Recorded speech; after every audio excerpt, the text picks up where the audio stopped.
Assalamualaikum warahmatullahi wabarakatuh guys. Jumpa lagi dengan Jason Bambu, produsen tusuk sate Kediri Jawa Timur. Oke, kali ini saya akan mereview aktivitas di hari ini guys, tanggal 11 bulan 11 guys, tanggal 11 bulan 11 2025 guys. Ini sedang memoles tusuk ukuran 17 guys, memoles ukuran 17. Untuk diameternya 2,3 cm, 2,3 mili guys. Oke, kita akan meruncing tusuk dua-dua juga guys. Nanti yang kita nyalakan dua mesin. Oke, kita langsung nyalakan guys.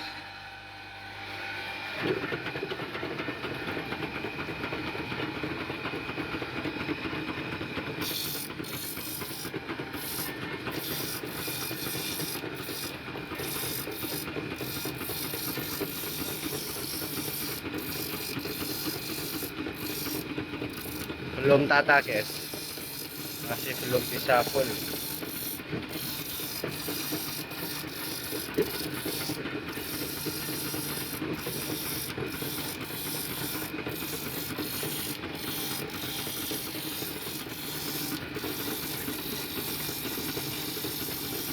ini sudah mulai tata guys.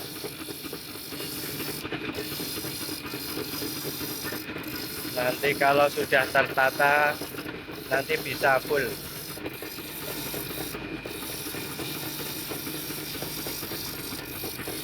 Oke, yang mesin satunya kita nyalakan juga guys.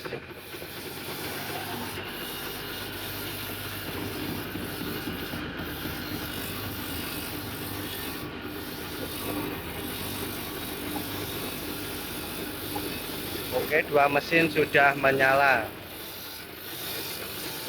Kita lihat untuk tingkat keruncingannya guys, sudah sesuai apa belum.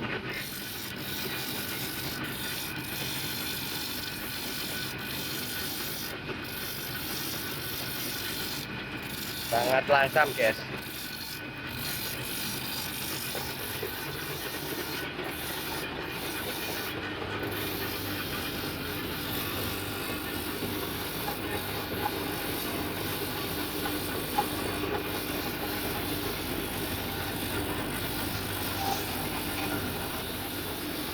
Yang mesin ini kita cek dulu guys, untuk tingkat runcingnya sudah sesuai apa belum.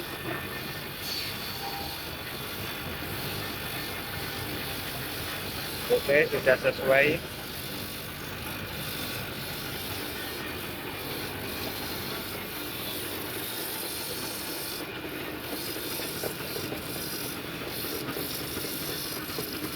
Untuk diameternya 2,4 mili guys. Untuk panjangnya 22 cm.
Cuacanya lagi mendung guys, cuacanya lagi mendung.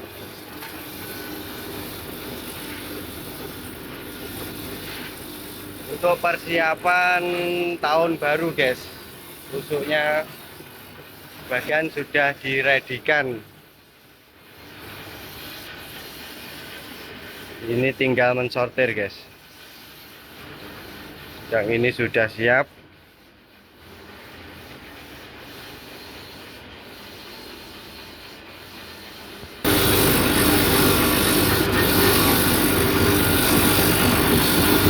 tata dulu guys.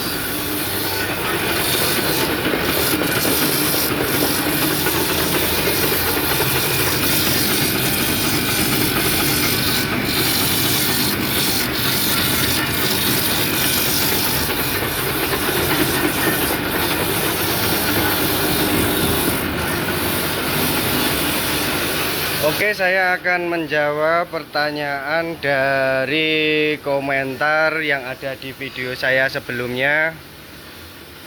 Mesin apa yang dibutuhkan untuk membuat tusuk sate? Lalu saya bertanya lagi, untuk mengawalinya hanya sekedar membuat bahan atau sampai finish guys? Saya jelaskan sampai finish guys ya. Untuk pembuatan tusuk sate sampai finish, yang dibutuhkan yang pertama mesin cutting bambu. Nanti mesin cuttingnya ada dua jenis guys, untuk mesin cutting bambu dan mesin cutting lidi. Untuk mesin cutting bambunya saya di sini kebetulan tidak punya. Kalau untuk mesin potong lidi, contohnya seperti ini guys. Ini mesin potong lidi.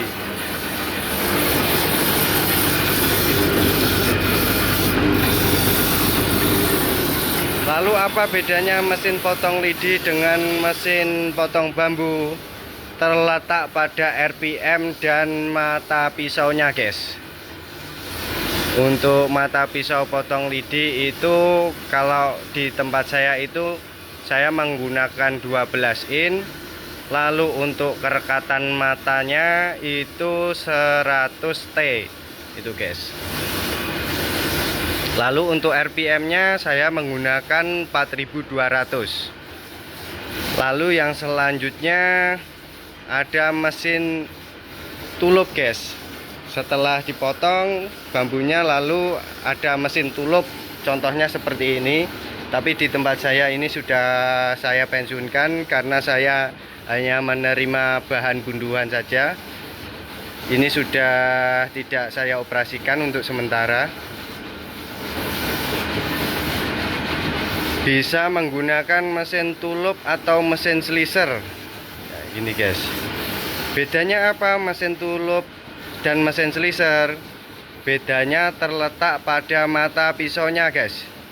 Untuk mata pisau mesin tulup itu mata pisaunya diam guys. Jadi yang mengarahkan untuk menekan untuk membuat bulat itu rollnya.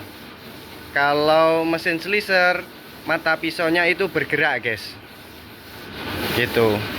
Lebih efisien mana? Tergantung sesuai dengan yang diinginkan guys. Kalau untuk budget minimum mending pakai mesin tulup guys. Kalau yang budgetnya lumayan itu mending pakai mesin slicer. Semua mesin itu ada plus dan minusnya guys. Jadi untuk mesin tulup itu daya konsumsi listriknya rendah guys. Tapi untuk memaksimalkan hasilnya itu kurang. Karena apa? Mesin tulup itu guys, mata pisaunya sudah habis bahan 2 kuintalan itu sudah melar guys. Kalau mesin slicer itu bisa bertahan lama. Lalu untuk daya konsumsinya mesin slicer itu lebih banyak guys, beberapa kali dibandingkan dengan mesin tulup, berkali-kali lipat guys. Lalu selanjutnya setelah mesin tulup atau slicer yaitu mesin poles. Seperti ini guys, mesin poles. Bentar, ini macet, saya benahin dulu. Yang satunya penuh guys. Videonya saya jeda dulu, saya tata dulu guys. Oke, sudah saya isi penuh semua guys. Saya lanjutkan untuk mesin polesnya. Untuk mesin polesnya Yang ukuran lebar ini digunakan untuk memoles bunduan guys, karena bunduan itu masih panjang. Jadi polesnya itu ada dua macam. Yang poles yang lebar itu digunakan untuk masih bunduan guys. Lalu ada yang mesin polesnya ukurannya nggak terlalu lebar guys, tapi tinggi, digunakan untuk finishing guys, karena sudah di cutting bunduannya. Dan setelah mesin poles, lalu ada mesin cutting lidi. Setelah di cutting lidi, nanti dipoles lagi guys. Setelah dipoles nanti dimasukkan ke mesin peruncing.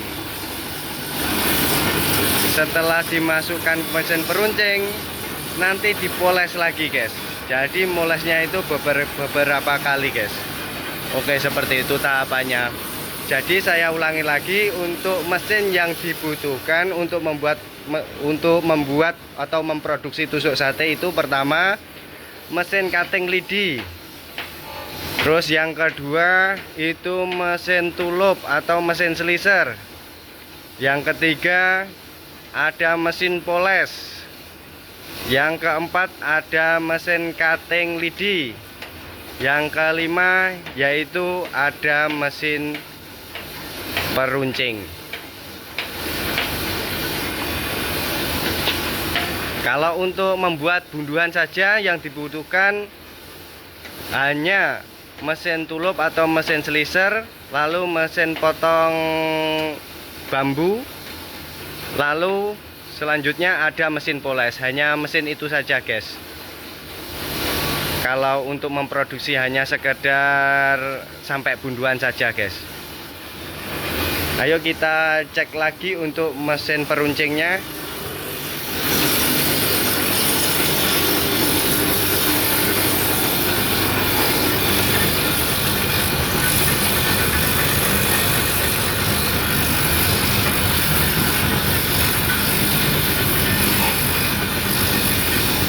Hasilnya seperti ini guys.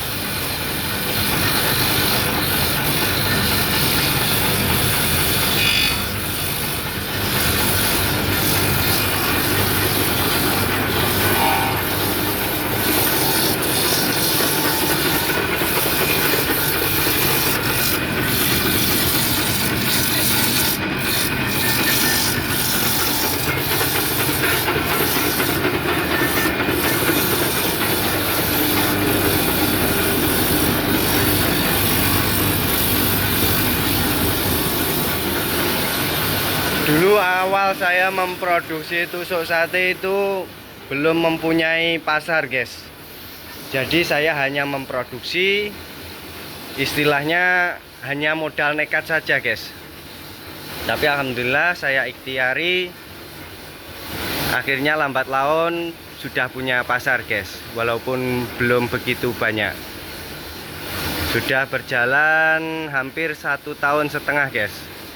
Tapi untuk modal konsisten itu saya sudah punya kerjaan tetap guys. Sudah punya kerjaan tetap alhamdulillah. Lalu saya ikhtiar pengen buka usaha lagi guys. Makanya saya bisa ikhtiar, karena tusuk sate itu banyak lika-likunya guys. Awal saya produksi itu kerugian saya itu bisa dikatakan puluhan juta guys. Banyak bambu yang rusak, operasional membengkak, dan belinya mesin itu tidak seperti yang diharapkan guys. Tidak seperti yang diharapkan sesuai kayak yang diiklankan. Ternyata banyak kendala, disibukkan dandan mesin gitu guys. Makanya lika-likunya banyak guys. Lalu untuk usaha finishing itu nggak bisa guys, langsung untung nggak bisa. Karena apa? Tusuk satenya itu pasti ada ukuran tertentu yang belum bisa dijual guys, karena belum punya pasar guys. Contoh, untuk ukuran mulai setat 15, 17, 20, 22, 23, 24 guys.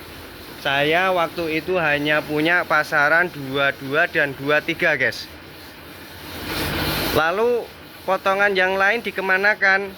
Uangnya masih membeku guys.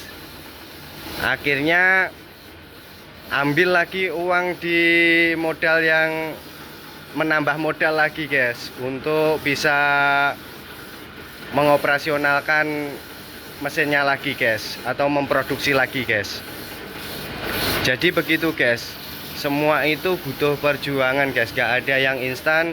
Pada intinya tetap semangat dan jangan patah semangat juga, dan terus berikhtiar. Lalu yang pastinya masih punya pekerjaan yang lain, begitu guys. Karena nanti sudah bertumpu pada satu kerjaan, ternyata yang kerjaan itu tidak menghasilkan, nanti tidak bisa konsisten guys. Karena kuncinya konsisten itu operasional kesehariannya sudah terhandle duluan guys. Oke, begitulah. Saya bukan bermaksud untuk menggurui, saya hanya berbagi pengalaman apa yang saya rasakan guys. Oke, sekian dulu. Jangan lupa klik subscribe untuk mengikuti apa yang saya lakukan, keluh kesah apa yang saya kerjakan. Nanti bisa insya Allah saya updatekan di video selanjutnya. Oke, terima kasih. Jangan lupa klik like dan subscribe.